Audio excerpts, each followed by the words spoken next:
Oke, saya ucapkan selamat datang buat setiap saudara, Bapak Ibu yang ada di tempat ini, baik yang dari ICC maupun dari luar ICC. Welcome. Eh, kami dari Gereja ICC mengetahui, sadar bahwa situasi hari ini tentunya nggak gampang buat kita semua, terutama yang bekerja, yang usaha. Pasti sebagian yang kerja, ada yang udah dirumahkan, mungkin bingung, nggak digaji. Yang pengusaha juga lebih bingung lagi karena omset nggak ada, toko harus tutup, tapi karyawan pada minta THR. Ini saya mengerti ini situasi yang nggak gampang, ekonomi di hari-hari ini. Itulah kenapa dari ICC kami berinisiatif membuat program ini yang kami sebut dengan program Bicara Bisnis. Oke, Bicara Bisnis itu adalah nama program kita dan setiap minggunya kita akan coba come up dengan topik-topik yang berbeda yang saya harap bisa membantu saudara memberikan masukan atau sekedar penguatan tentang apa yang bisa kita lakukan sebagai pengusaha, sebagai pekerja, eksekutif, wira swasta di marketplace di tengah situasi hari ini. Oke. Sekali lagi saya umumkan bahwa sepanjang acara ini mikrofon saudara bakal dimatikan oleh admin, tapi jangan khawatir, saudara bisa menggunakan fitur chat box di grup chat di Zoom ini. Kalau saudara punya pertanyaan juga silakan tulis di situ, karena nanti setelah sesi kita akan ada tanya jawab. Oke. Dan hari ini spesial banget, saya sengaja mengundang satu orang narasumber yang pastinya sangat kompeten buat berbagi dengan kita hari ini. Beliau adalah Brother Arga. Boleh dinyalakan mikrofonnya, Brother Arga, supaya yang lain bisa lihat mukanya. Halo. Halo, oke. Halo. Okay. Oke, saya introduce sedikit. Jadi Arga ini dia kenal gue udah cukup lama pastinya. Dia juga bukan orang baru di gereja kita, udah cukup lama. Hari ini dia adalah seorang analis, seorang strategis di bidang investment juga. Dia juga banyak mengajar di kelas-kelas, di berbagai seminar. Bahkan saya berapa kali lihat wajahnya ada di televisi. Jadi ini udah kelas berat nih, kelas nasional. Dan I think hari ini satu kehormatan buat kita bisa ada beliau di sini untuk berbagi insight dengan dia. By the way, selain seorang pengusaha, dia juga seorang zone leader di gereja ICC loh. Jadi di tengah kesibukannya di marketplace, dia masih menyempatkan diri buat mengembalakan jiwa-jiwa juga, ngurusin home sale juga. So luar biasa banget. Dan saya percaya apa yang beliau hari ini bagikan pasti bisa memberkati kita. Oke, dia mungkin spesialisnya di bidang saham, tapi hari ini mungkin sedikit ke sana, tapi lebih banyaknya ke arah general, gimana menghadapi ekonomi di hari-hari ini. Nah, kita bakal dengarkan sedikit insight dari beliau, mungkin sekitar 30 menit ke depan. Dan setelah itu, sambut bersama Brother Arga, silakan. Oke, thank you Pastor Aryan. Salam kenal semua. Thank you udah bergabung di sini. Jujur cukup nervous karena memang bisa dibilang ini seperti Brother Aryan bilang tadi spesialisasi saya sebenarnya di bagian investasi dan saham, bukan di bagian ini.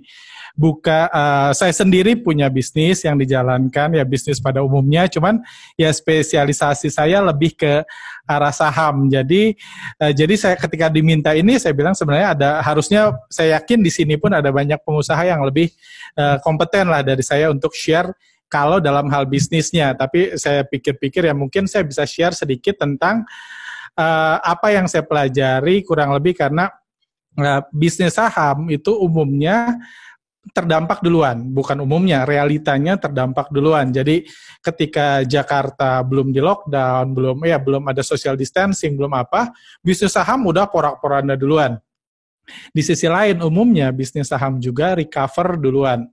Ketika bisnis-bisnis lain baru mulai, wah ini sudah membaik, biasanya bisnis saham itu recover duluan. Jadi kurang lebih itulah yang sedikit membedakan saya mungkin dari pengusaha-pengusaha lainnya yang saya percaya mungkin sangat kompeten ya. Jadi saya sebagai pribadi, sebagai perusahaan itu mencoba sebisa mungkin untuk mempelajari tentang kondisi saat ini dan sebisa mungkin untuk menebak atau mengira-ngira kira-kira krisis ini berakhir sampai kapan. Karena itu matters banget bagi orang yang di dunia investasi. Wah, betul, itu penting banget ya. Harus tahu kapan ya. Iya, karena timing itu sangat-sangat matters bagi kami. Mungkin bagi usaha tunggu, nggak perlu memprediksi, cuman lihat wah kalau bisnis gue mulai rame, oh berarti itu waktunya sudah pulih. Cuman untuk orang di investment itu seringkali itu. Jadi kami cukup banyak belajar tentang investasi itu sendiri, tentang kondisi saat ini, dan kurang lebih seberapa lama ini bisa terjadi atau prediksinya. Jadi itu yang pertama saya akan share. Dan sebagai di bidang investment juga saya punya kita terlatih untuk menilai bisnis, menilai kekuatan bisnis, menilai resiko bisnis untuk dibeli sahamnya. Jadi kurang lebih dari situ, dan dari situlah saya coba share sedikit tentang, mudah-mudahan bisa diaplikasikan ke bisnis lain-lain, bisnis rekan-rekan sekalian, kurang lebih kayak gitu. Dan terakhir ya, saya juga banyak belajar selama sebulan penuh belajar bagi saya, karena ini benar-benar sesuatu yang baru, bukan bagi saya rasa bagi seluruh dunia. Jadi mungkin sisi positifnya, kita semua sekarang pengusaha konglomerat, mau presiden, mau itu, kita semua kayak ditaruh di tempat yang sama. Kayak kita ditaruh di titik yang sama, di mana kita di titik inilah kita bisa siap-siap untuk ketika perlombaan dibuka nanti. Tapi at least sekarang kita dibalikin di titik yang sama. Jadi saya pribadi banyak belajar dari pengusaha-pengusaha, dan beberapa tips yang saya dapat dari pengusaha lainnya mungkin saya bisa share di sini. Jadi kurang lebih itu yang akan saya share, mudah-mudahan bisa bermanfaat. Kurang lebih kayak gitu. Mungkin langsung aja. Saya perkenalan diri dulu ya, saya Arga, tadi saya udah share ya. Saya di satu sisi saya berinvestasi di bursa saham, di satu sisi saya punya perusahaan riset dan edukasi, Jadi kita ada website, kita ada Instagram, bisa di-follow di sini. Jadi kurang lebih itu share, dan karena ya dunia saham itu aja, jadi mungkin kadang-kadang saya di-invite jadi pembicara dan lain-lain di TV atau di tempat lain. Jadi itu ini saya. Jadi seperti saya bilang tadi, efek krisis ini terhadap bursa saham itu cepat banget. Saya ingat waktu 2-3 minggu lalu saya diundang di ICC Jakarta. Waktu itu baru mulainya mau ada wacana work from home. Baru mulainya Jakarta sepi. Baru mulai itu di awal 2-3 minggu lalu, itu bursa saham udah kalang kabut. Jadi ketika bisnis sektor real belum ini, bursa saham udah jatuh duluan. Jadi itu berimpact banget sebagai bisnis, karena harga saham jatuh, otomatis ya apapun yang saya jual berkaitan dengan saham, penjualannya juga jatuh tentunya. Penjualannya jatuh cukup signifikan juga, misalnya itu ke retail jatuh, ke institusi juga malah berhenti sama sekali. Ada beberapa rencana dengan institusi, dengan itu saat ini semuanya depending tanpa batas waktu yang jelas. Jadi kurang lebih itu efek COVID-19 terhadap bisnis saya. Saya rasa ya mungkin beda-beda tipis dengan rekan-rekan, dan jadi bagi saya itu sangat penting untuk tahu kurang lebih ini sampai kapan. Karena strategi kita sebagai pengusaha tentunya sangat tergantung terhadap ini sampai kapan. Kalau ini cuma sebulan, bulan depan beres dengan sendirinya, wah saya tinggal istirahat aja, menikmati waktu dengan keluarga, dengan ini, bulan depan saya istirahat lagi, kayak liburan aja. Cuman gimana ini kalau 3 bulan, gimana kalau 6 bulan, gimana ini kalau 1 tahun, dan seterusnya. Sebenarnya nggak ada yang tahu seberapa lama krisis ini akan berakhir, saya percaya nggak ada seorang pun yang tahu, kecuali Tuhan, nggak ada yang tahu. Tapi at least ada hal-hal yang bisa kita perhatikan, hal-hal dari COVID-19 yang bisa kita pelajari untuk tahu lah kurang lebih kita ada di fase mana nih. Apa yang kurang lebih bisa kita expect ke depan. Apakah seminggu lagi, 2 minggu lagi kira-kira akan lebih ramai atau akan lebih sepi atau seperti apa? Seperti itu. Jadi saya akan share sedikit materi yang biasa saya share di saham tentang COVID-19 sendiri. Jadi tentang krisis COVID-19. Jadi saat ini COVID-19 ya mungkin semua tahu bahayanya gimana nularnya, gimana dan lain-lain. Cuman mungkin salah satu yang mau share adalah saya lebih fokus ke pertumbuhannya dari pandemik ini. Jadi kita saat ini di tanggal 8 April ya. Tanggal 9 April ini kita udah ada di fase, jadi sebelumnya ada fase pertumbuhan pertama, ini first wave di China. Jadi ketika China ada sampai 80.000 orang terjangkit, itu first wave di China, Amerika dan di Eropa. First wave di Amerika dan Eropa. Jadi terjangkit kita sekarang di Amerika paling banyak, di Spanyol, di Italia, di Perancis, di Jerman, dan seterusnya. Itu yang terjadi saat ini di first wave itu. Dan sekarang kita udah mendekati puncak dari pertumbuhan terjangkit di dunia, at least di Eropa dan di Amerika. Dan karena ini sudah include China, sudah include Amerika, sudah include Eropa, jadi bisa dibilang kalau dari pertumbuhan kasus ini udah di puncaknya untuk first wave-nya. Untuk gelombang pertamanya ini udah di puncak karena di China udah mereda. Sebentar lagi di Eropa sudah mereda, di Amerika minggu depan akan mereda. Kenapa saya tahu sebenarnya? Karena memang sangat sederhana untuk memprediksi jumlah terjangkitnya itu sangat sederhana karena wabah ini akan berkurang jumlahnya ketika satu negara 2 minggu di lockdown total. Di minggu ketiga akan mencapai puncaknya dan cenderung turun. Itu udah fix karena memang sederhananya, mungkin saya yakin banyak dari kita udah pernah lihat tentang yang bola yang bersentuhan, yang itu gunanya social distancing supaya semua. Kalau dalam kondisi normal, BBC bilang satu orang itu bisa nularin ke 406 orang dalam 1 bulan. Cuma kalau 1 bulan Anda di lockdown, kalaupun Anda kena, Anda cuma bisa menularkan ke satu keluarga Anda, dan satu keluarga Anda pun nggak bisa menularkan ke orang lain. Itu yang membuat semuanya puncak dari itu akan ini. Sudah dekat tentunya karena semua negara besar udah kena, kecuali India, Indonesia, dan Brazil pun sudah tumbuhnya sudah cukup besar. Kayak gitu. Jadi grafik pertumbuhan itu kurang lebih kayak gini. Ya, di grafik di sini di PowerPoint saya grafik pertumbuhannya dia naik, terus dia akan bergerak turun. Semua negara, ya. Sorry, ini kayaknya belum di-share screen-nya. Oh, oke. Belum di-share. Sorry, saya coba. Sebentar.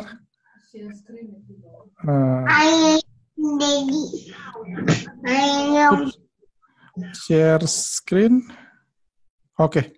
Sorry, kayaknya saya udah. Oke, tadi ya, saya tadi saya di sini yang sebelumnya. Jadi kita ini first wave di China, pertumbuhan pertama di China, udah itu pertumbuhan di Eropa dan di Amerika, dan ini sudah mendekati puncaknya karena seperti saya bilang setelah lockdown 2 minggu, 3 minggu itu kasus akan berkurang secara otomatis karena orang nggak bisa saling menularkan ke orang lain. Jadi grafik pertumbuhan kasus di dunia setelah di lockdown akan seperti ini. Akan naik, udah itu akan bergerak turun. Ini terjadi di Italia, ini terjadi di China, ini udah mulai terjadi di Spanyol, dan akan terjadi di Amerika mulai minggu depan. Karena ya patternnya akan selalu sama karena orang nggak bisa saling menularkan. Jadi kalau sumber ketakutan orang itu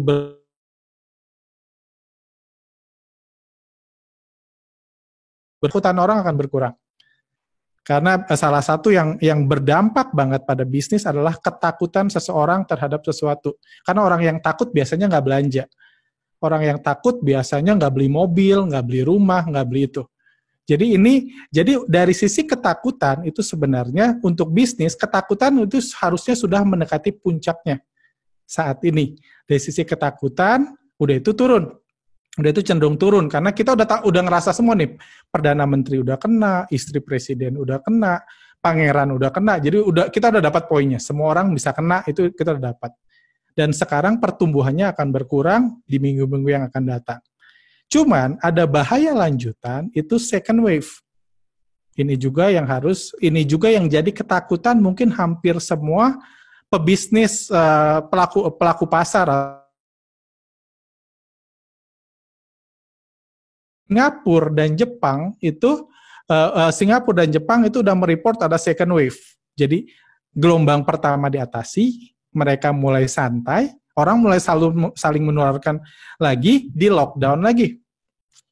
Jadi ini juga ketakutannya, karena ketakutannya adalah setelah terjangkit, setelah di lockdown, menurun, dibuka, harus di lockdown lagi. Di Singapura udah semi lockdown, di Tokyo dan saya lupa kota apa di Jepang pun sudah di lockdown. Karena ada second wave. Jadi itu kekhawatiran utama. Jadi setelah bergerak turun, bisa naik lagi nih ketika orang mulai longgar lagi, ketika orang mulai ketemu lagi.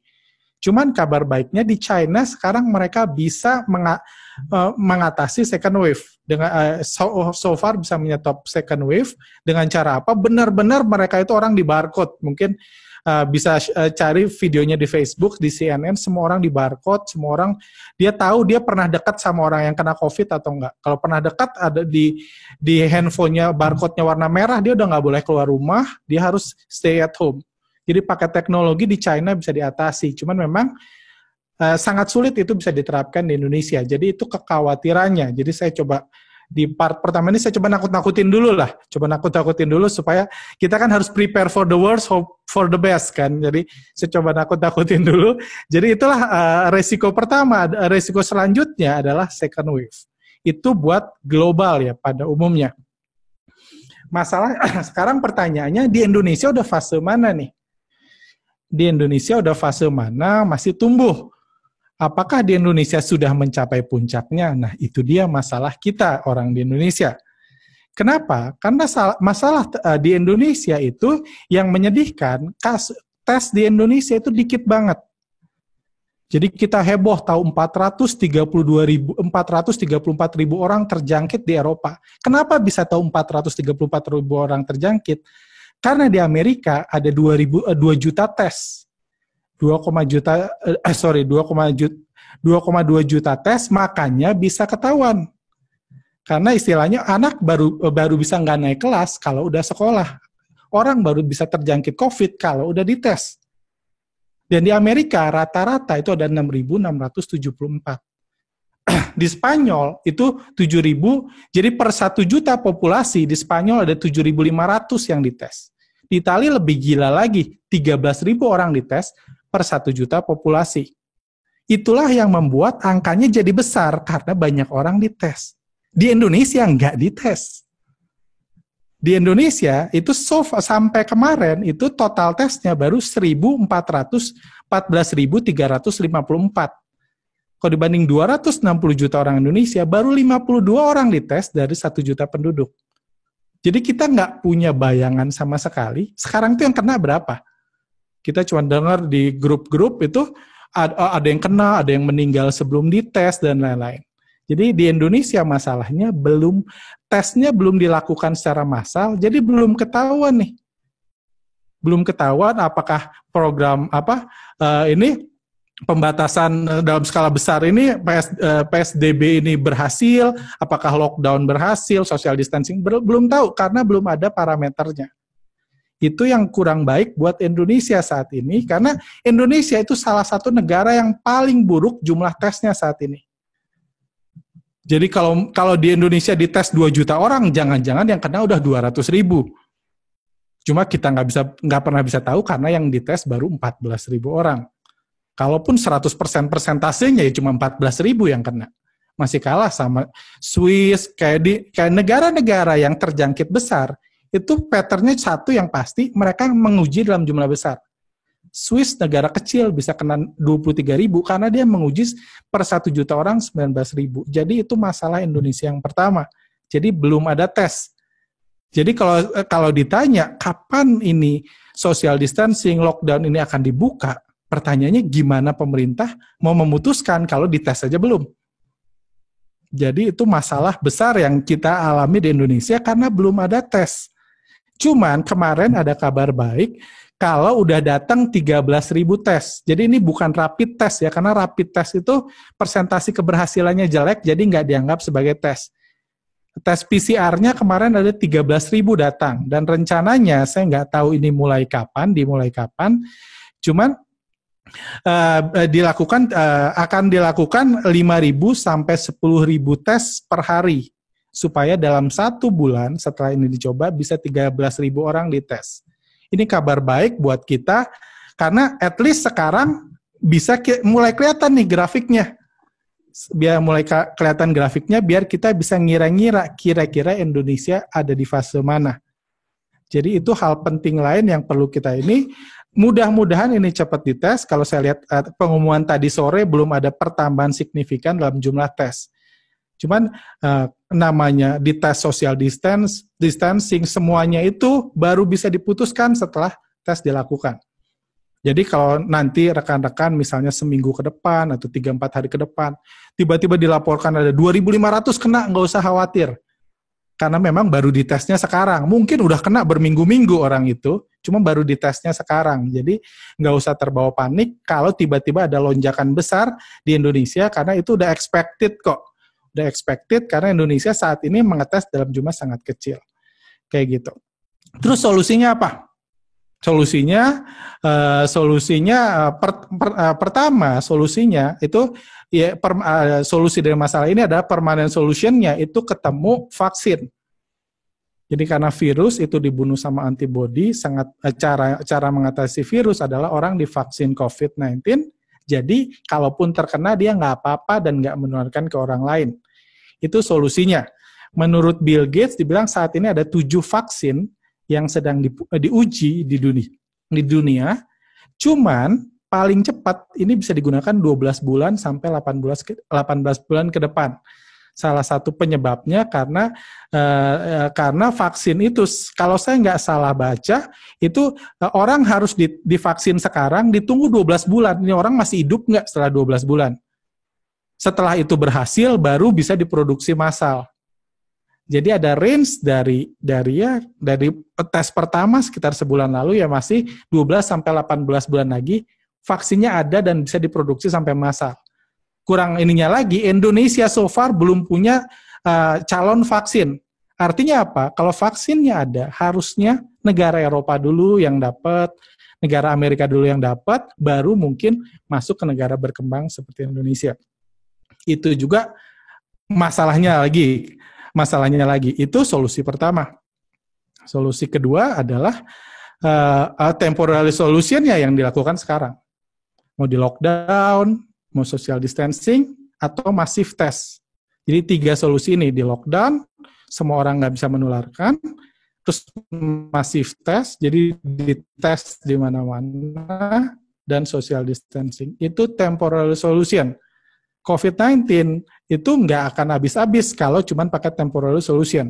Karena orang bisa saling menularkan dan lain-lain. Atau kalau saya pribadi berharap daripada semua ini terjadi, nanti ada miracle tiba-tiba mati sendiri. Saya sih berdoanya kayak gitu. Karena agak lama ini kalau harus nunggu 18 bulan lagi vaksin itu bisa masuk ke Indonesia. Karena satu hal ngevaksin 8 juta orang, itu beda. 8 juta orang di ini, jadi itulah yang terjadi. Jadi realitanya kurang lebih dari krisis itu seperti itu. Karena ini masalah utama seluruh dunia sekarang, itu kurang lebih kayak gitu. Jadi permanent solusinya itu vaksin, temporary solution-nya itu ya ini social distancing, massive test. Jadi kalau di China, setiap orang masuk, saya dengar reportasenya, orang sekarang masuk ke China itu bisa 12 jam ujiannya. Dites ini, udah dites dia negatif COVID-19, baru boleh masuk, udah itu dikarantina 2 minggu. Itu cara China menyetop. Itu lebih mudah, China bordernya jelas, yang susah Indonesia. Di mana ada pulau, ada pantai, orang bisa nyebrang ke Indonesia dari mana aja. Jadi itu masalah lain yang harus Jadi tentunya itu krisisnya, dan ya itu realita yang kita hadapi dari masalah COVID-19, di mana nggak seorang pun bisa tahu kapan ini berakhir, karena ini sendiri vaksin sendiri belum tahu ini akan berhasil atau enggak. Sekarang sedang diuji, bisa setelah 11 bulan orangnya sosok kayak gitu muncul lagi, ulang lagi dari awal. Jadi kita memang Itulah realitanya dan saya tahu kita sebagai pebisnis tentunya kita hope for the best. Hope for the best, cuman nggak ada salahnya kita lihat kondisi saat ini yang memang cukup-cukup cukup-cukup mengkhawatirkan. Jadi bisa kita adjust lah strategi di bisnis kita untuk siap-siap kalau the worst terjadi. Seperti itu. Resikonya apa? Karena sekarang yang bisa dilakukan baru temporary solution.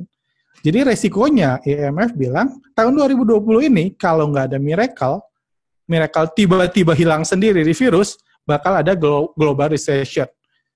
Global recession itu paling gampang, contohnya kayak perang. Di seluruh dunia perang dunia, seluruh dunia melarat. Kurang lebih itu ketakutan IMF.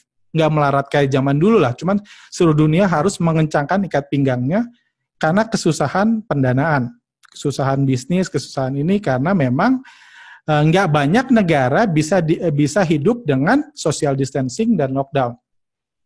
Di Jakarta itu nggak bisa pakai social distancing gitu, nggak ada cukup tempat buat itu terjadi.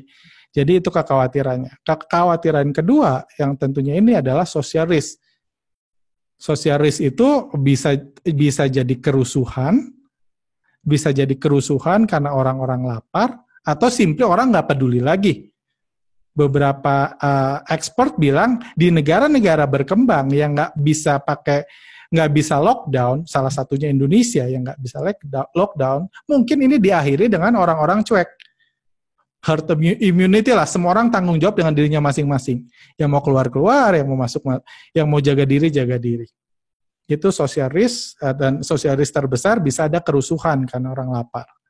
Jadi itulah economic dan social risk. Dan efeknya terhadap bisnis, lockdown dan social distancing, tentunya paling kena, kita udah ngerasain sendiri, udah sering baca beritanya, transportasi dan traveling. Itu yang paling kena. Transportasi dan traveling itu paling kena. Mass gathering, I.O., event musik, event olahraga, itu juga paling kena. Diberhentikan semua. Dan tentunya semua itu diikat sama dunia finance.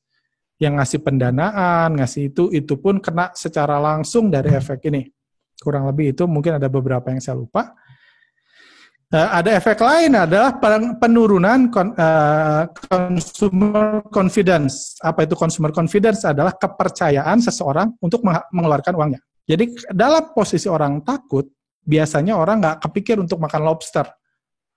Makanya bisnis lobster bubar. Orang takut kena COVID, nggak kepikir makan lobster. Jadi orang nggak beli lobster. Bukan nggak punya duit, cuma nggak mau. Ketika bisnis orang takut COVID, orang nggak kepikir, aduh saya beli rumah ya. Biasanya nggak. Jadi itu consumer confidence. Jadi orang saat ini masih punya uang, tapi fokusnya untuk beli masker, beli hand sanitizer. Hand sanitizer itu nyetok berliter-liter gitu, entah buat apa, cuman itu yang dilakukan orang karena ada rasa ketakutan. Jadi itu efek dari consumer confidence dan salah satunya juga investment related yang berhubungan dengan investasi. Itu pun yang terkena dampak dari penurunan consumer confidence. Cuman kalau dampaknya consumer confidence itu sebenarnya bisa di-trigger oleh bisnis dengan ngasih diskon, ngasih gratisan, ngasih itu. Karena orang tetap butuh, tetap mau, cuman orang nggak mau membayar seperti biasanya. Karena lagi khawatir nih gue, lagi takut kayak gitu. Jadi itu efek yang terkena. Jadi lifestyle itu semua lah. Kalau ada berhubungannya sama mass gathering juga memang susah. Cuman misalnya pakaian, orang nggak kepikir beli pakaian baru kecuali diskonnya besar. Buat nanti kalau diskonnya besar. Kalau diskonnya kecil, orang mendingan nggak beli, nanti aja beres. Jadi kurang lebih itu efek dari consumer confidence. Di sisi lain ada juga yang kena dampak positif, kayak industri kesehatan, digital content, basic needs. Basic needs itu harusnya temporary. Jadi orang ngeborong sembako, itu nggak akan mungkin krisis ini 6 bulan, tiap bulan mereka ngeborong sembako, lama-lama bosan. Lama-lama mereka sadar, ngapain saya punya beras 3 kintal di rumah saya, orang sadar. Jadi itu hanya temporary doang. Karena COVID ini nggak makan lebih banyak nasi kok. Sama aja makanya. Elektronik juga hanya temporary. Kita beli webcam, beli mikrofon, beli itu temporary. Nanti orang yang butuh punya biasanya itu turun. Yang naik juga, yang saya lihat adalah sosial dan non-profit business. Mereka-mereka yang buat nasi goreng untuk dikasih orang-orang yang membutuhkan, itu yang sedang meroket saat ini dan bisa lama ketika ini krisis terjadi. Jadi ini hal-hal yang bisa terjadi kayak gitu. Terus kurang lebih apa yang bisnis perlu lakukan? Ini sedikit saya share, belajar dari bisnismen yang lebih canggih. Pertama, kita sebelum ini kita harus punya mindset krisis dulu. Menurut saya sangat penting bagi seorang pengusaha punya mindset krisis. Maksudnya mindset krisis itu apa? Jangan kita punya mindset kayak semua biasa-biasa aja, minggu depan semuanya akan baik-baik saja lagi. Doa puasa tapi nggak pakai hikmat. Nggak pakai hikmat, menurut saya mindset krisis itu apa? Jadi krisis kurang lebih kayak gimana? Jadi kurang lebih kayak kita itu rumah kita lagi kebakaran. Itu lagi krisis. Ketika ada api di rumah kita bisa berdoa, ya mudah-mudahan ini baik-baik aja, mudah-mudahan nggak ada yang kebakar. Itu mindset, bukan mindset krisis. Tapi ketika mindset kita krisis, pertama kita sadar, ketika rumah kebakaran, kita harus menyelamatkan diri. Kedua, kita sadar, ketika rumah kita kebakaran, kita harus menyelamatkan sebanyak mungkin barang yang bisa kita untuk kita selamatkan. Itu, jadi harus survival mode. Jangan berharap ini akan ininya sendiri, gitu. Mindset krisis itu harus kita lihat, bahwa ya ini kayak rumah kebakaran. Jangan bilang, aduh saya nggak mau rugi, nggak mau itu bukan mindset krisis. Mindset krisis itu survival fokusnya. Dan satu lagi tentunya kita tahu krisis ini temporary. Krisis ini temporary, memang nggak ketahuan ini sampai kapan. Memang nggak ketahuan apakah di Amerika ada second wave lagi atau enggak. Memang nggak ketahuan saat ini di Indonesia ada berapa orang yang kena, itu nggak ada bayangan sama sekali. Tapi semuanya temporary. Dan setiap krisis berakhir, selalu ada pengusaha-pengusaha yang meroket. Sangat sedikit orang yang meroket ketika krisis terjadi. Itu sangat sedikit. Yang kita bahas yang punya Zoom meroket memang. Cuma setelah itu nggak banyak yang hidup. Yang ini tapi ketika berakhir, disitulah yang saya bilang tadi, start lagi dari awal. Siapa yang ready di awal, dia bisa start lebih cepat. Jadi krisis temporary akan berakhir. Kalau kita di Alkitab 7 tahun krisis terlama waktu zaman Yusuf, kayaknya nggak sampai lah. Umumnya krisis itu 6 bulan sampai 1 tahun, kurang lebih seperti itu. Atau kalau ini kalau paling lama, kalau ini vaksin ya 18 bulan. Itu pertama, kita harus punya krisis mindset yang harus ketika rumah kebakaran, orang nggak akan kepikir untuk cari untung. Fokusnya jangan cari untung dulu, fokusnya survival, menyelamatkan bisnis masing-masing, memenuhi kebutuhan masing-masing. Kayak gitu. Jadi ada 2 strategi survival mode mungkin yang bisa di-share. Saya share, pertama hibernating, kedua cash flow positif. Jadi ini tergantung kondisi bisnis masing-masing.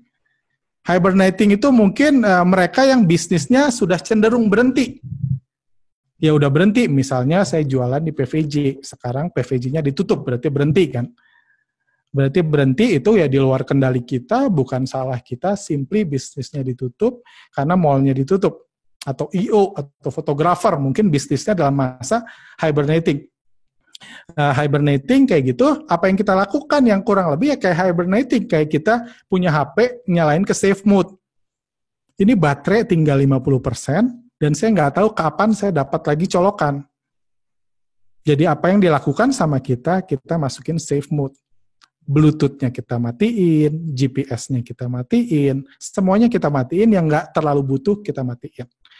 Istilah kerennya itu resource management. Resource management, kita manage resource yang kita yang ada, modalnya segala macam. Tentunya yang sudah jelas restrukturisasi fixed cost yang bisa dilakukan kalau mereka yang bisnisnya dalam masa hibernating mode. Yang mau nggak mau harus berhenti. Jadi kita bisa, ini kan krisis yang semua orang tahu kan, bukan krisis personal. Jadi kita bisa nego, mungkin kalau kita rental, sewa tempat, kita bisa nego sama landlord kita. Kita bisa nego gaji pegawai kita.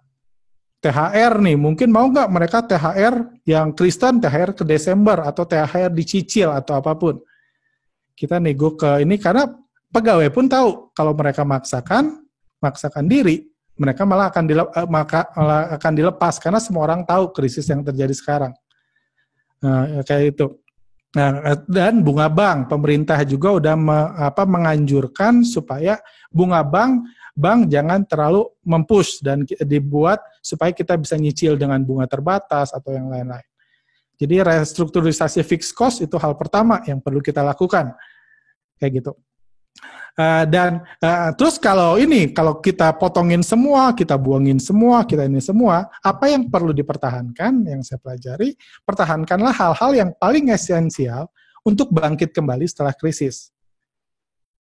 Jadi kita juga nggak mau kita shut down semua, fixed cost-nya dihilangkan, tapi ketika krisis selesai, kita harus mulai lagi dari nol. Nge-hire orang lagi, nyari tempat lagi, ini lagi, itu akan susah juga buat kita nantinya. Karena pada saat itu orang akan cepet-cepetan untuk memanfaatkan kondisi yang ada. Kayak gitu. Jadi kita harus pertahankan hal-hal yang paling esensial untuk bangkit kalau mereka dalam ini hibernating mode. Kayak gitu. Hal lain yang bisa kita lakukan juga adalah Pak, dengan resource yang ada, kita fokus ke future income atau future customer.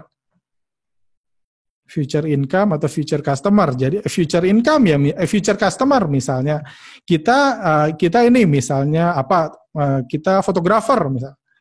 Kita bisa PDKT dulu sama orang-orang yang mau merit, yang dibatalkan merit. Kita bangun hubungan, kita bangun image. Saya pribadi 2 minggu lalu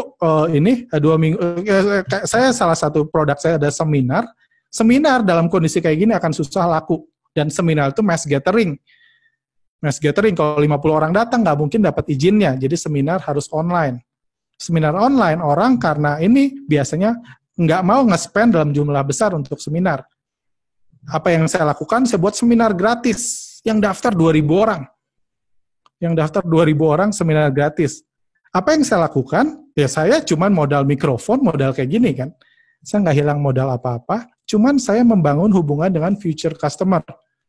Saya tahu si 2.000 orang itu mungkin kalau saya screening pun paling saya bisa jualan ke 5 dalam kondisi saat ini. Tapi saya bisa bangun hubungan sama 2.000 orang, jadi fokus ke future customer. Jadi kita bangun branding, bangun itu di masa hibernating mode, kita nggak bisa jualan misalnya. Jualan kita udah ketutup, ya kita bangun, cari future customer, bisa WhatsApp, bisa apa, apalagi yang hibernating berarti kan nggak banyak kerjaan kan, kayak gitu.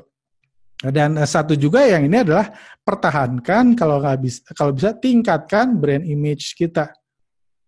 Membangun brand image itu nggak harus jualan, nggak harus toko buka untuk membangun brand image. Bisa lewat Instastory, Instagram, apapun kita bangun brand image kita. Orang nggak apa-apa nggak mau beli, tapi kalau bisa ke depannya orang jadi kenal sama kita. Pertahankan dan tingkatkan brand image kita, ya caranya saya yakin rekan-rekan punya solusi masing-masing dan punya ide-ide kreatif yang lain. Hibernating mode juga waktunya kita istirahat mungkin, atau buat strategi ke depan. Jadi ya memang kalau kita selalu dikejar omset, toko buka, pegawai nyusahin dan lain-lain, biasa kita nggak pernah punya waktu untuk buat strategi. Sekarang waktu yang tepat. Kayak gitu. Itu ini, dan salah satu contohnya misalnya buat future income, kita bisa ngasih voucher discount untuk masa depan. Tawarkan fleksibilitas, fleksibilitas waktu, misalnya yang buat restonya ditutup, cuma kita tetap bisa buat voucher diskon 40% seharga 100.000, maksimum segini untuk 1 tahun ke depan. Kita coba nge-secure future income. Kita dapat di sisi lain, kita punya cash flow tambahan sedikit-sedikit, meskipun toko kita nggak buka saat ini. Bisa jual voucher, buat apa, atau free consultation misalnya. Kayak istri saya di arsitek, meskipun nggak bisa ngebangun, bisa konsultasi kan. Konsultasi dengan orang-orang, konsultasi dengan ini, nanti itu jadi future income, future customer. Jadi itu bisa kita lakukan. Kayak gitu. Jadi itunya ini bisa waktunya istirahat, bisa dan hibernating mode itu contohnya saya lupa, kayak pohon itu mau musim dingin. Pohon kalau kayak yang pernah ke Europe, sebelum musim dingin pohon itu daun-daunnya digugurkan semua. Daun-daunnya digugurkan semua, supaya, kenapa? Karena dia akan memasuki masa di mana akan kurang matahari dan kurang air. Jadi kurang lebih itulah hibernating mode. Kita sekarang mau memasuki musim dingin atau sudah memasuki musim dingin. Jadi mau nggak mau, kita harus gugurin dulu daun-daun yang nggak penting. Yang penting hidup dulu aja. Yang penting hidup dulu, syukur-syukur kita bisa nge-secure something in the future. Tapi ya mau nggak mau, memang kalau bisnis kita terpaksa tutup, ya kita bisa fixed cost kita direstrukturisasi, mau nggak mau mungkin harus melay-off pegawai dan lain-lain. Karena pohon pun kayak gitu anyway. Memasuki musim dingin, daunnya digugurkan semua. Seperti itu. Itu misalnya. Yang kedua adalah fokusnya cash flow positif. Kalau bisnis kita masih jalan, ini kita bisa fokus bisnis kita dirubah. Jangan lagi ini bisnisnya profit oriented, tapi cash flow positif. Apa yang dilakukan dalam cash flow positif sama, restrukturisasi fixed cost tentunya sama. Fixed cost kita ini mungkin. Dan fokus kita yang penting ada uang masuk dulu aja. Uang masuk dulu aja, jangan fokus ke profit.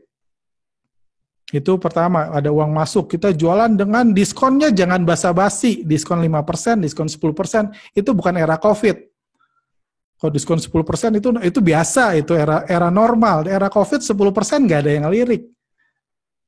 Diskonnya besar semua, yang penting ada uang masuk. Saya pribadi cukup berhasil mendiskon satu produk, di mana orang-orang yang saya nggak kenal juga bisa pesan. Langsung kasih diskon 50%. Bahkan orang yang udah pesan sebelumnya minta diskon tambahan. Kayak gitu. Jadi diskonnya jangan basa-basi karena tujuannya adalah uang masuk. Uang masuk itu supaya pohon kita bisa tumbuh lebih lama. Pohon kita bisa tumbuh lebih lama, bisa hidup lebih lama, tujuannya bukan profit. Hal lain misalnya kalau ini bisa likuidasi inventory, misalnya food and beverage, F&B. Jadi kita bisa likuidasi nih inventory yang lambat keluar. Misalnya yang punya resto, misalnya punya kaviar, mending dijual dulu, dijual murah. Susah jualan kaviar di masa kayak gini. Mending itu dilikuidasi sebelum nggak laku dan basi, mending dilikuidasi sekarang. Kita tambahin cash flow, kita diskon aja. Fokus ke inventory, jadi jual inventory yang lambat laku tapi high profit. Hindari dulu, jadi fokusnya bukan profit.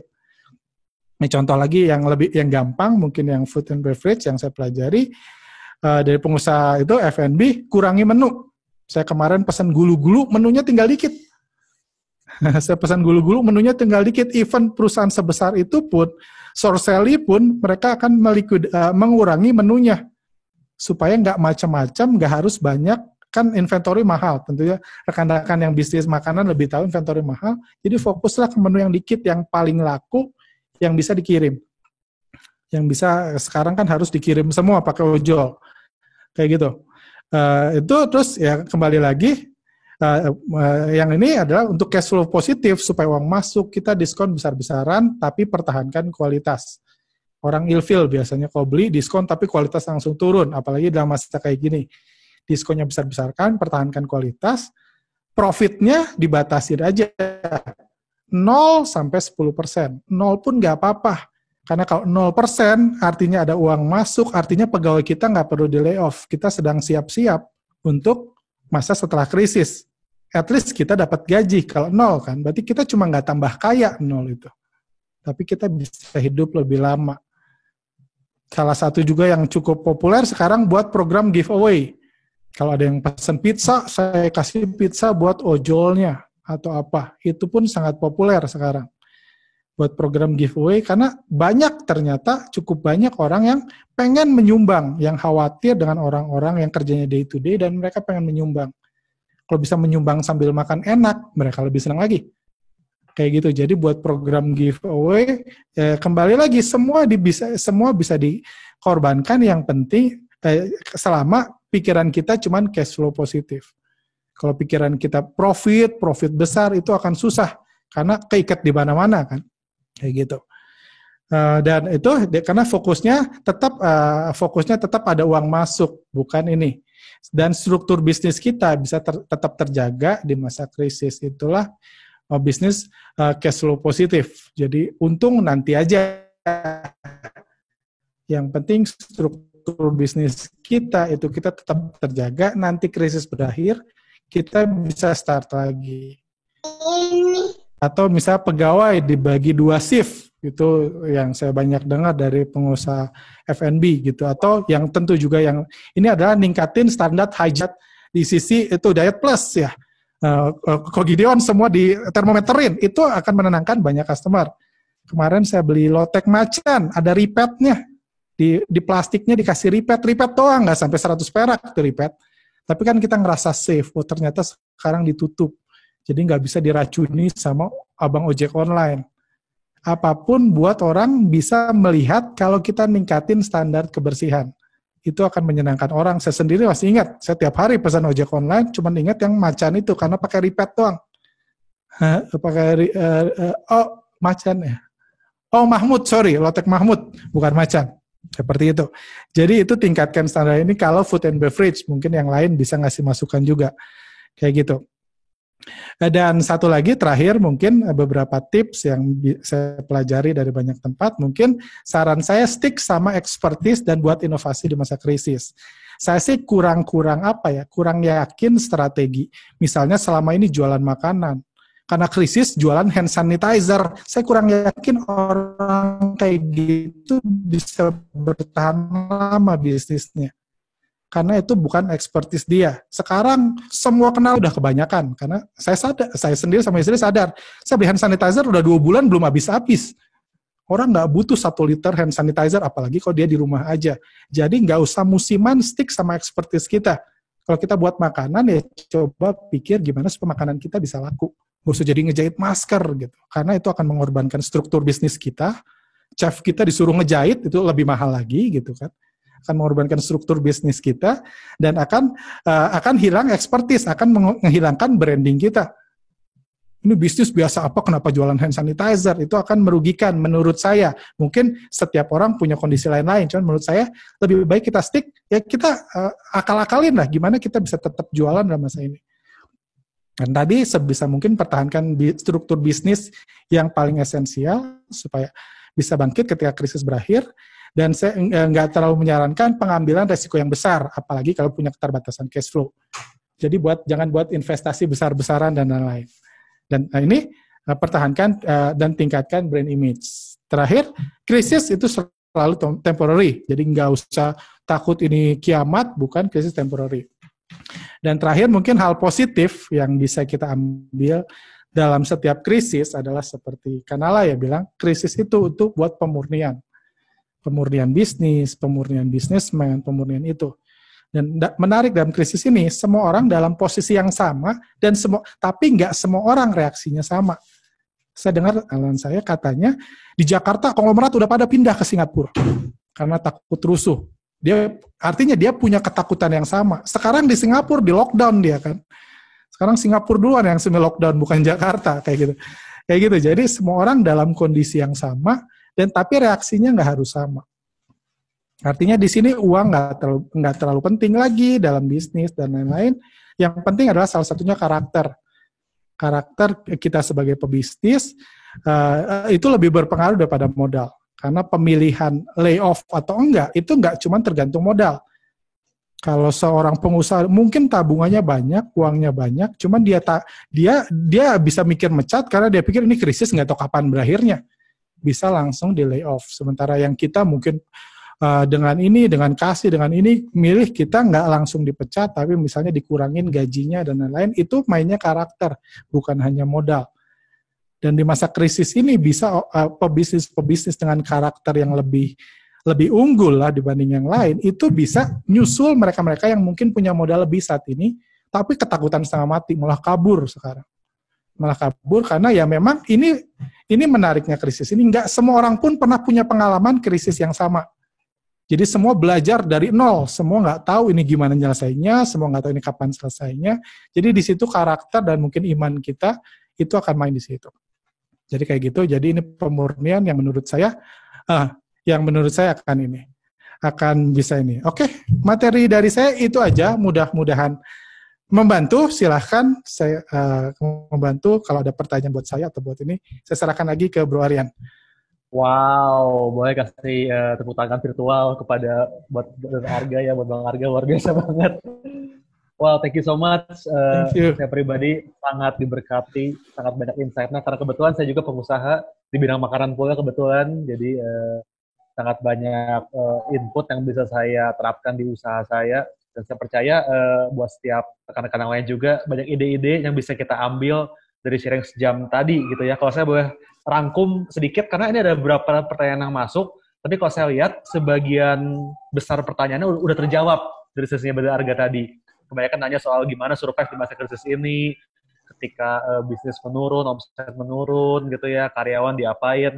Nah, tadi kalau boleh saya rangkum, jawaban-jawabannya udah ada dari sebetulnya gitu ya. Mulai dari pertama, kita sebagai pengusaha, mari jangan fokus cari untung dulu saat ini gitu ya, tapi mari kita berfokus untuk survive dulu. Dan ketika kita bicara survive, tentunya nggak cuma diri kita aja, tapi juga karyawan kita, staff kita, gimana mereka bisa tergaji. Nah, itu kita fokus dulu lah. Jadi di masa seperti ini, kalau tadi saya mengutip yang Bro Arga bilang, kita lebih perlunya wisdom kali ya, betul ya Bro Arga ya. Seperti ini, nggak cukup cuman beriman, berdoa, tapi kita perlu hikmat buat betul-betul take action yang real. Caranya gimana tadi, kita pertahankan apa yang esensi gitu ya, jangan sampai ketika nanti krisisnya lewat, kita malah nggak siap gitu buat nge-restart lagi, udah nggak punya apa-apa kita, udah lewat semua, jangan sampai. Mari fokus ke tadi feature customer tuh bagus banget juga menurut saya. Gimana kita di saat ini jangan berpikir, aduh saya nggak punya konsumen. Mari fokus ke yang nantinya bisa jadi calon konsumen kita. Lebih seperti itu ya. Nah, terus cara buat survive gimana? Kalau dari saya lihat berapa tips bagus, kita bisa restrukturisasi fixed cost kita, apa yang bisa kita cut tanpa mengurangi yang esensi. Yang esensi kita pertahankan, yang nggak penting-penting banget kita buang. Dan wah tadi juga kayaknya input yang bagus banget dari Arga, gimana kita perlu stick to your expertise gitu ya, jangan motah gitu, jangan latah ikutan orang, semua jualan masker, semua jualan sanitizer, tapi mari betul-betul di masa-masa ini kita belajar justru memaksimalkan potensi kita, talenta kita yang Tuhan udah kasih, yang Tuhan percayakan, itu yang kita maksimalkan di saat seperti ini. Kita belajar supaya ketika nanti itu sudah lewat, kita bisa terbang langsung. Kira-kira seperti itu. Dan betul bahwa di masa-masa seperti inilah karakter dan iman kita sebagai pebisnis benar-benar diuji. Betul banget yang Bro Arga bilang. Wow, I think itu jam sesi yang sangat kaya banget, kayaknya sangat banyak insight banget. Kita nggak punya banyak waktu buat tanya jawab karena udah mau habis, tinggal 2 menit lagi. Tapi mungkin satu pertanyaan aja buat Bro Arga. Karena kebanyakan udah terjawab juga tadi di sesi. Tapi kalau saya di Slido ini, banyak banget yang nanya seputar saham yang kebetulan memang expertise-nya Bro Arga kan. Nah, mungkin 5 menit aja atau 10 menit boleh diterangin ke kita. Ini banyak yang nanya, kira-kira di momen seperti ini, kan banyak orang bilang, ini momen yang bagus nih buat masuk ke saham, karena justru saham lagi pada jatuh harganya gitu ya. Nah, gimana pandangan Bang Arga soal hal ini? Apakah ini betul momen yang bagus buat beli saham? Kalau misalnya betul, gimana saham apakah yang bagus buat diambil mungkin ya, dan tentunya sebagian orang mungkin berpikir ya saya pengen masuk saham, tapi kan di saat ini tadi katanya bukan momen yang bagus buat investasi karena kita harus tahan cash kita. Nah, gimana cara yang wise buat tetap bisa investasi di tengah situasi yang sulit ini? Kira-kira berapa persen dari income kita yang boleh kita pakai buat invest, atau seberapa besar, seberapa kecil? Nah, mungkin boleh singkat Bang Arga kasih preview soal ini. Saya tahu waktunya nggak cukup buat panjang lebar, tapi mungkin bisa ngasih sedikit aja preview soal gimana kita bisa berinvestasi di saat-saat itu seperti ini. Boleh Bang, silakan. Oke, kalau saham sih ya saham yang kita tahu saham sudah murah karena sudah turun sangat banyak dan masih berpotensi sangat banyak. Jadi apakah ini waktu yang tepat ya tergantung. Kalau sekarang beli besok naik berarti tepat. Kalau sekarang beli besok turun serasa kurang tepat. Cuman ya kembali lagi itu ke ini masing-masing ya. Itu fokusnya sekarang cash flow. Saya pribadi di awal-awal krisis cukup aktif ngajakin orang ini waktunya invest. Sekarang melihat ini krisis sepertinya bisa panjang. Saya pertanyaannya, lu masih punya cash flow nggak? Jangan sampai cash flow kita habis karena ini, karena dibeliin saham, cash flow-nya keburu habis, nanti nggak ini. Jadi kalau kita memang punya cash flow lebih, ini waktu yang tepat. Ini waktu yang tepat dan bukan maksudnya ini saham sudah murah dan ketika krisis berakhir, saham yang akan duluan naik. itu udah hampir pasti ketika krisis ini mulai mendekati akhir, saham duluan yang ikut naik. Kapan akhirnya, kapan naiknya, saya pribadi nggak tahu. Cuman at least yang kita tahu sederhananya adalah kayak kita beli mobil. Ini mobil bagus, dijual murah. Kita beli. Kapan kita untungnya kita nggak tahu. Tapi yang kita tahu adalah mobilnya bagus dan ininya murah. Kalau gitu, kalau pertanyaannya saham apa, mungkin kita pakai ini aja, biar ini karena ini sangat sangat general, kita fokus ke saham-saham yang dalam bayangan kita nggak terdampak banyak terhadap COVID. Karena ada misalnya yang bisa terdampak, misalnya nggak terdampak itu bisnis telekomunikasi. Revenue-nya nggak akan turun bisnis telekomunikasi, karena pulsa lebih laku. Bisnis makanan, ini makanan dasar, jualan Indomie, jualan itu nggak akan turun. Seperti itu. Itu yang bisa dipertimbangkan. Atau kalau kalau pakai brand saham BCA, walaupun bisnis banking kemungkinan akan kena semakin lama krisis semakin kena. Cuman BCA salah satu perusahaan paling kuat di Indonesia. Dan turunnya pun biasa udah lebih banyak daripada saham-saham konsumer. Jadi kurang lebih perusahaan-perusahaan yang nggak usah pakai kesaktian apa-apa, at least kita tahu kalau jualan Indomie kira-kira COVID gini kira-kira tambah laku atau nggak laku. Atau jualan ayam atau apa kayak gitu. Kalau misalnya MAP gitu, hati-hati kan. MAP perusahaannya dulu bagus, sekarang mallnya tutup semua. Mallnya tutup semua berarti nggak bisa jualan. Jadi kita harus timbang-timbang gitu. Jadi kita punya skenario kalau krisis ini panjang, kira-kira ini bakal survive atau enggak. Kalau mau masuk, apalagi masuk bertahap, ya sekarang sudah bisa mulai masuk dan kita masuknya bertahap. Kayak gitu. Cuman yang paling penting adalah kembali lagi ke cash flow kita. Cash flow kita jangan sampai ya kita tahu cash flow masing-masing, jangan sampai nanti malah pahit ke saya kan, ini gua nggak bisa makan karena dibeliin saham, jangan sampai, karena kalau krisisnya berkepanjangan kayak gitu. Jadi kurang lebih cash flow-nya ini kalau kita ngerasa safe enough cash flow, banyak saham yang bisa kita beli, tapi fokus ke yang menurut bayangan kita nggak akan terdampak banyak terhadap COVID, yang bisnisnya sederhana aja, karena kalau krisis ini panjang, ini berpotensi merubah ini juga, merubah gaya hidup. Merubah gaya hidup. Kalau orang udah keseringan meeting sama Zoom, dia nggak mau meeting lagi di kantor misalnya. Ini bisa ngerubah gaya hidup, ada lifestyle yang berubah, ada penjualan mobil yang berkurang. Wow. Kayak gitu, itu juga bisa terjadi. Jadi kita harus bayangkan itu. Jadi kita yang sesederhana mungkin kita bisnis, dan itu kembali lagi ke cash flow masing-masing.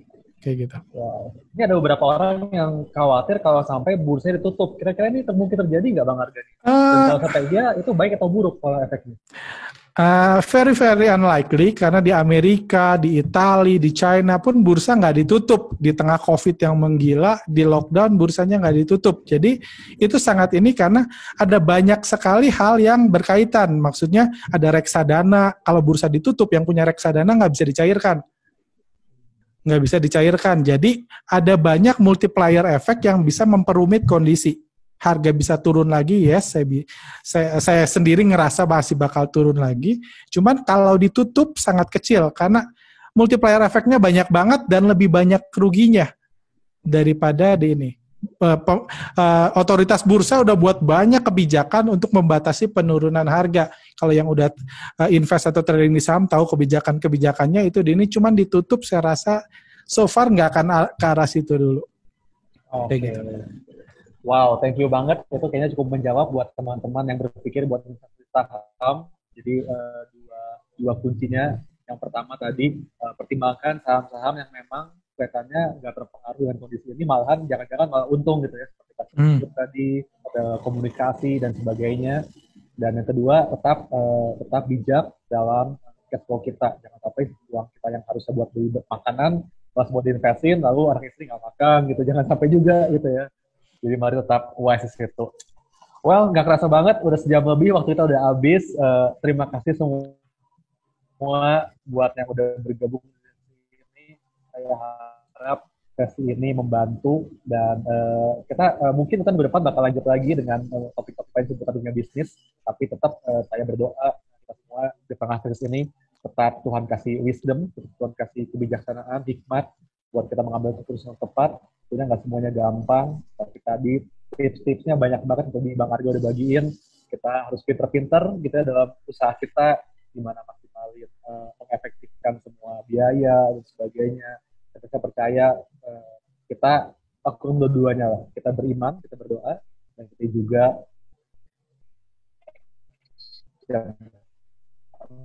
langkah yang nyata buat kita. Bang Arga, buat waktunya sangat memberkati kita semua. Thank you. Terima Thank kasih. you. Thank you semua. Thank you semua yang udah hadir juga, dan kita bakal ketemu lagi di sesi berikutnya. Tetap selalu stay tune di Instagram ICC Church, di sana jadwal lengkap kita, dan juga di website kita icccchurch.online. Oke, semua program kita setiap minggunya bakal di sana. Once again, thank you so much buat semuanya. Saya doakan yang terbaik buat setiap usaha, setiap pekerjaan, setiap keluarga saudara. Sampai ketemu di program berikutnya. God bless. Amen. Thank you. See you. See you. Bye-bye.